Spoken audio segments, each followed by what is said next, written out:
Hello दोस्तों, मैं हूं दिनेश के वोरा। न्यूज़ टाइम में आपका स्वागत है।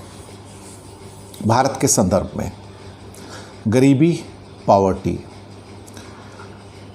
तो बढ़ी है, इसमें कोई शक वाली बात नहीं। कोरोना के टाइम के अंदर यूनाइटेड नेशन और बाकी अन्य ऑर्गेनाइजेशंस, IMF और वर्ल्ड बैंक ने भी इस बारे में काफ़ी कुछ कहा है और ये भी कहा है कि टोटल करीब 850 करोड़, लास्ट जो फिगर मेरे पास है 777 करोड़ की वर्ल्ड पॉपुलेशन है, जिसमें अब ये माना जा रहा है कि करीब 60 से 70 करोड़ लोग जो पिछले कुछ सालों में गरीबी से निकलकर लोअर क्लास में आ गए थे, अब शायद वापस चले जाएंगे। लेकिन आज का मुद्दा थोड़ा अलग है। ये मुद्दा है दरअसल मनमोहन सिंह वर्सेस मोदी का रिजीम, यानी कि 10 साल मनमोहन सिंह के और 6 साल प्रधानमंत्री मोदी के। दरअसल कोई भी पैरामीटर जो देश की तरक्की का होता है वो ले दे के एक जगह पर आकर रुक जाता है कि देश में अगर ग्रोथ हुई, प्रॉस्पेरिटी आई, देश आगे बढ़ा, GDP ऊपर गया, पर कैपिटा बढ़ा, तो उसका एक सबसे स्ट्रॉन्ग फिगर ये होता है कि कितने लोग गरीबी की रेखा से बाहर निकले। और इस मामले में यूनाइटेड नेशन का अनुमान है कि एक जो लेटेस्ट उनके सर्वेज अब सारे न्यूज़पेपर्स में आए हुए हैं, वो ये है कि पूरी दुनिया के अंदर 2005 से लेके 2015 तक बहुत काम हुआ और यहाँ पे सारी सरकारों ने गरीबी दूर करने के लिए बहुत सारी कोशिश की। अगर आप इस पीरियड को देखो 2005 से 2015 का, और ये आज की टाइम्स ऑफ इंडिया की भी रिपोर्ट है, यहाँ पे आप देख सकते हो, ये काफ़ी मेजर रिपोर्ट है, फ्रंट पेज से स्टार्ट होती इंटरनल पेजेस के ऊपर आई है। India got 27.3 crore out of poverty in 10 years. 27 crore 30 lakh लोग गरीबी से बाहर निकले 10 सालों में। और ये 10 साल कौन से हैं? ये साल है 2005 से 2015 और इसके अंदर करीब 9 साल मनमोहन सिंह के हैं और 1 साल मोदी जी का है। 1.25 साल लगा लीजिए, या बहुत उसको खींचतान के करना है तो 8.5 साल और 1.5 साल। तो ये 27 करोड़ 30 लाख में से अप्रॉक्सीमेटली आप समझ लीजिए 24-25 करोड़ लोग मनमोहन सिंह के टाइम में गरीबी से बाहर आए। मोदी जी के टाइम में समझो 2-2.5 करोड़ लोग और बाहर आए।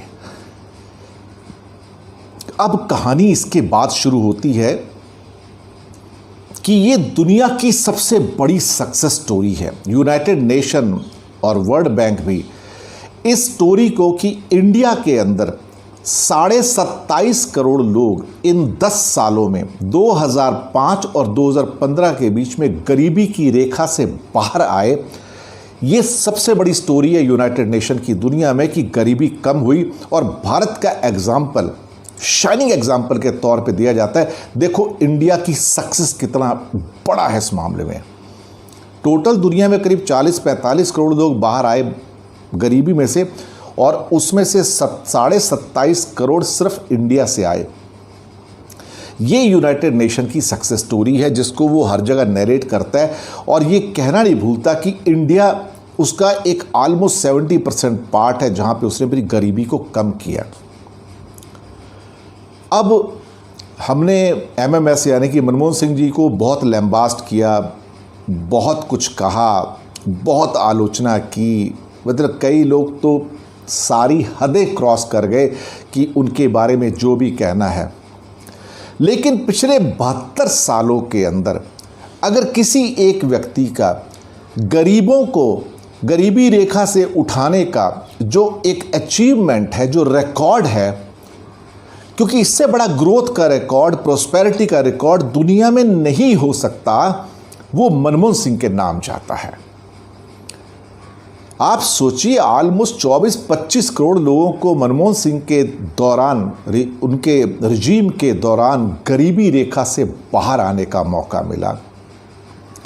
ये एक फैक्ट है कि अब वर्ल्ड बैंक और यूनाइटेड नेशन का कहना है कि भारत में इस 27 करोड़ में से अप्रॉक्सीमेटली कई कारणों से पिछले 3-4 साल में, जिसमें नोटबंदी भी है, जिसमें जीएसटी भी है, जिसमें बहुत सारे और जॉब लॉसेस हैं, इंडस्ट्री नहीं आई, इंडस्ट्री बेच दी गई, और अब पेंडेमिक के कारण करीब करीब इनमें से आधे, यानी कि 13.5, 14, 15 करोड़ लोग वापस से ऑलमोस्ट चले गए हैं।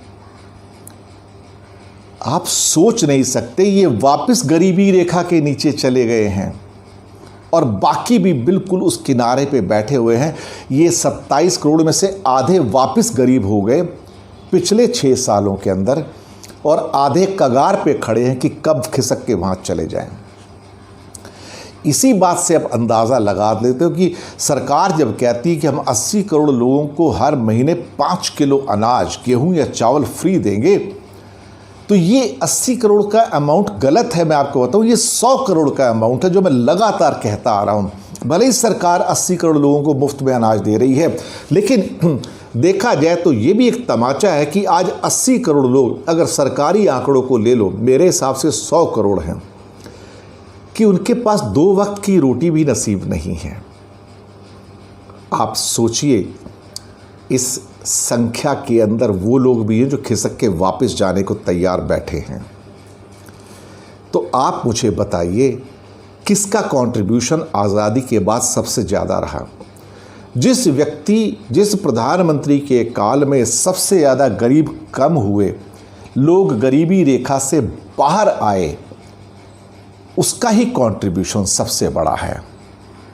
हम जितनी मर्जी डींगे हाँक लें कि हमने ये किया, हमने वो किया, लेकिन उससे गरीब बढ़े क्या या कम हुए? आप सोचिए, एक प्रशासन, एक शासन, एक राजा अपनी सफलता किस में गिनवाएगा कि कितने हाईवे बनवाए, कितना जीडीपी है, कितनी ग्रोथ है? नहीं, ये सब झूठे हैं। ये अपनी जगह सही तस्वीर नहीं देते हैं। ये एक तस्वीर का हिस्सा है, लेकिन असली हिस्सा ये आता है, क्या गरीबी कम हुई? मनमोहन सिंह के टाइम में सबसे ज़्यादा गरीब गरीबी रेखा से बाहर निकले, ऑलमोस्ट 24-25 करोड़, और उसके बाद मोदी जी के टाइम में पहले 2 साल में, 1.5 साल में करीब करीब और 2-2.5 करोड़ बाहर निकले, लेकिन उसके बाद ये वापस जाने शुरू हो गए, और अब कोरोना में तो आधे से ज़्यादा वापस चले गए हैं। आप खुद अंदाज़ा लगाइए, किसने भारत की ग्रोथ की, किसने भारत की प्रगति में सहयोग दिया, और कौन सिर्फ बातें करता रहा, लेकिन वो सही मात्रा में देखा जाए तो गरीबी को कम करने में वो आंक नहीं पाया। ये यूनाइटेड नेशन के आंकड़े हैं, ये प्रमुखता से बहुत सारे पेपर्स में आ रहे हैं आज की डेट में, और बहुत सारे टीवी चैनल्स पे इनको 1-2 पे दिखाया भी गया है, लेकिन कई चैनल्स इसको दिखाने से गुरेज कर रहे हैं, क्योंकि इसमें मनमोहन सिंह की तारीफ होती है, मोदी जी की नहीं। और कोई भी चीज़ जो मनमोहन सिंह को ऊंचा उठा दे, वो चैनल्स को मंजूर नहीं है। तो आप अंदाज़ा लगाइए, किसने काम किया और किसने काम नहीं किया। लेकिन मनमोहन सिंह इतिहास में, भारत में इस बात के लिए याद किए जाएंगे कि उनके समय में, पूरे इंडिपेंडेंस के बाद 72 सालों में, बल्कि अब 73 हो जाएंगे, और 15 अगस्त को, किसी प्रधानमंत्री के काल में इतनी गरीबी कम नहीं हुई जितनी मनमोहन सिंह के टाइम में हुई। यही सफलता का पैमाना है, इसके अलावा और कुछ नहीं। शुक्रिया आपका हमारे साथ बने रहने के लिए। सब्सक्राइब करना मत भूलिएगा, चैनल है आपका।